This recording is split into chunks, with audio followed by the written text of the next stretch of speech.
వస్తామా big boss చూస్తున్నారా? నిన్న episode ఎలా అనిపించింది? కోడిగుడ్డు టాస్క్ అంతా బాగా అంటే అగ్రెసివ్ గా ఆడుతున్నారు.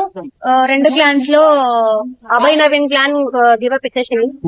మరి ఇంకా ఆయన వల్ల అవ్వలేదు ఆ గొడవలు ఆ ఫైట్, అందుకని గివప్ ఇచ్చేసాడు.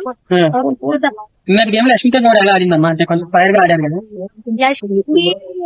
అంటే మనం ఫస్ట్ వీక్ లో చూసినంత ఫైర్ అయితే నాకు ఈ వీక్ లో కనిపించలేదు. ఎందుకంటే ఇంతకుముందు తన క్లాన్ లో ఎవరెవరైతే ఉన్నారో పృథ్వీ, సోనియా అంటే వీళ్ళంతా ఒక టైప్ ఆఫ్ క్యారెక్టర్స్ బాగా అగ్రెసివ్ గా ఆడేవాళ్ళు. బట్ ఈసారి అభయ్ నవీన్ టీమ్ లో అగ్రెసివ్ గా ఆడేవాళ్ళు ప్రేరణ ఇంకా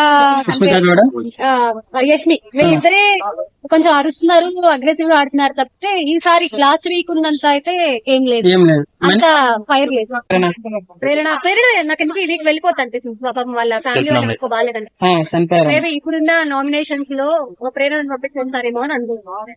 ఒకవేళ ఎలిమినేట్ అవ్వాలనుకుంటే మీరు అనుకుంటే ఎవరిని ఎలిమినేట్ చేస్తారు? అంటే ప్రేరణ అవ్వాలనుకున్నా, ఎందుకంటే ప్రేరణ ఇంకా విషయం చాలా పెద్ద స్టేట్మెంట్ పాస్ చేసింది. క్యారెక్టర్ లెస్ అని చెప్పాను, చాలా పెద్ద స్టేట్మెంట్. దానికి ముందు ఉమ్మింది కదా తను, విష్ణుప్రియ తన మీద ప్రేరణ మీద ఊసేసింది. సో దానికి రియాక్ట్ అయ్యేవాళ్ళని అనుకోవట్లేదు. ఉమ్మిందా? సారీ, అది నేను చూడలేదు.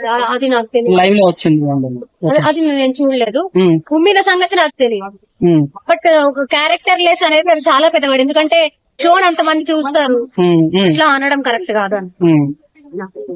క్వశ్చన్స్ ఉన్నాయా? మన అభయ్ సెట్ నామినేట్ చేసుకోవడం మీరు ఏమంటారు? అంటే తనకేంటి, తన కాన్ఫిడెన్స్ ఉంది, చేసుకున్నాడు. ఓవర్ యాక్టింగ్ అయింది ఈ వీక్ లో పోతున్న బయటకు. ఏమో అబ్బాయి వెళ్ళడం వెళ్ళాలనిపిస్తుందా? Thank you.